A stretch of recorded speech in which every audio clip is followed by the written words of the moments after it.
Hey guys, thanks for joining us with today's Holy Week Devotional. I'm Sarah. We're going to be talking about Matthew 28 today, verses 1 through 8. So let's get started. So in verse 1 it says, "Now after the Sabbath, toward the dawn of the first day of the week, Mary Magdalene and the other Mary went to see the tomb." Now, this is specifically, it's talking about Mary Magdalene and the other Mary. And so I wanted to give a little bit of an idea of who are these women, why are they important, why would they be the ones going to the tomb. So if you back up one chapter to chapter 27, in verses 54 to 61, it reads, and by the way, in chapter 27, this is about talking about Jesus's death and right basically where he is buried into the tomb. And so starting in verse 54, it says, "When the centurion and those who were with him, keeping watch over Jesus, saw the earthquake and what took place, they were filled with awe and said, 'Truly, this was the Son of God.' There were also many women there looking on from a distance who had followed Jesus from Galilee, ministering to him." Verse 56 says, "Among whom were Mary Magdalene and Mary, the mother of James and Joseph, and the mother of the sons of Zebedee." So here we're talking about the same women here, and they were the ones who not only spent a lot of time with Jesus, but it says in verse 55, it says that they were ministering to him.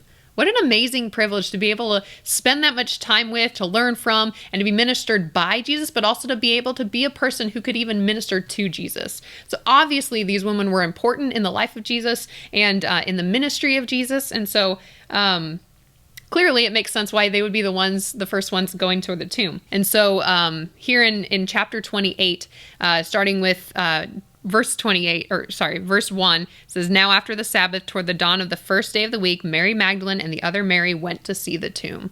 And if you look at the other accounts in Luke 24 or Mark 16, it says that they brought spices to anoint Jesus. So obviously a dead body eventually starts to smell. Maybe they didn't have a whole lot of time on that first day when Jesus died to do things well. Maybe they wanted to give him a proper burial, kind of redo and make it better. But the other thing that I want to focus on is the very first four words of this passage where it says, "Now after the Sabbath."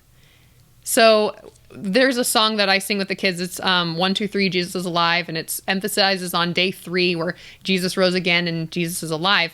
But I wanted to really emphasize to my kids days 1 and 2 because they don't always get as much, at least in the song, they don't get as much focus. And so if you were listening to the devotional from yesterday, Brandon was talking about that day 1 where Jesus died, was crucified, and why we call Good Friday, even though it was such a horrific event, such a heartbreaking event of what happened to Jesus, it is still good because of what it means for us. And so we can call it Good Friday because it is the beginning of the best news, the best story that we'll ever be able to hear and tell.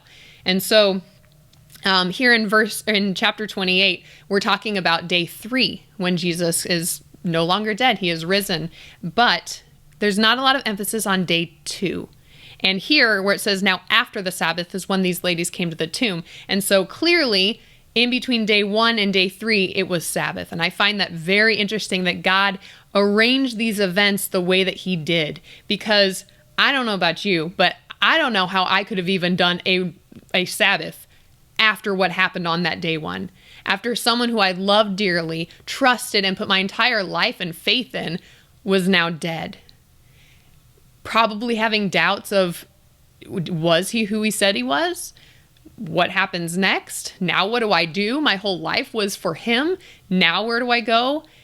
And then now what I'm supposed to do, I am obligated to just stop, to just be, to rest. How do you do that? How do you turn your brain off?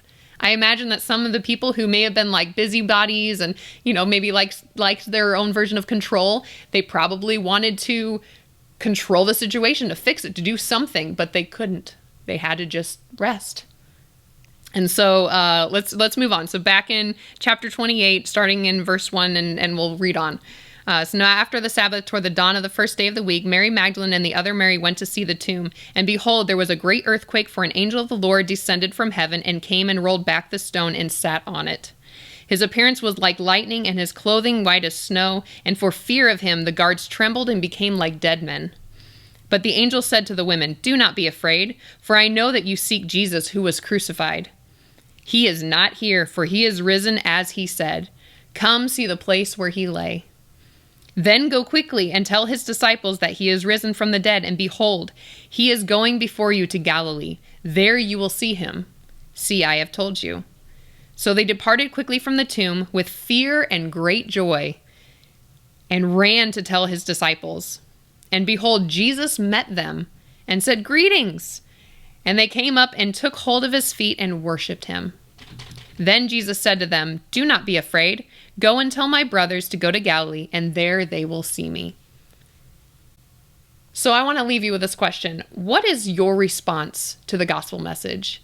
Is it like these Marys, where you have great reverence and fear and just a sense of awe for what God has done? Such great joy for what this message and this news brings to us?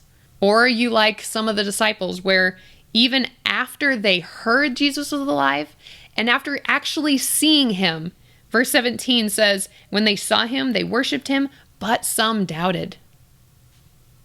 They saw and heard and still doubted. Wow. So what is your response to the gospel? Friends, our response should be like these Marys. It should be with reverence and awe and just in complete amazement to what God has done. We should have such great joy because what that gift was of giving his son to die for us, and not only die, but also resurrect and defeat death one and for all, that is good news. We should have great joy for that. We should be in awe of that. And the last thing is, what day are you currently living in? Are you living in day one with despair, hopeless, all the things that you once knew just crashing around you? Keep heart. Sunday's coming. Are you on day two where you're just in a season of waiting? There's not much going on. Maybe you're in a season of doubt. Do you feel lost? Keep heart. Sunday's coming. Or are you already in that day three where you're rejoicing in the deliverance of what Jesus has done for us? Friends, that is good news. Keep heart. Sunday's coming.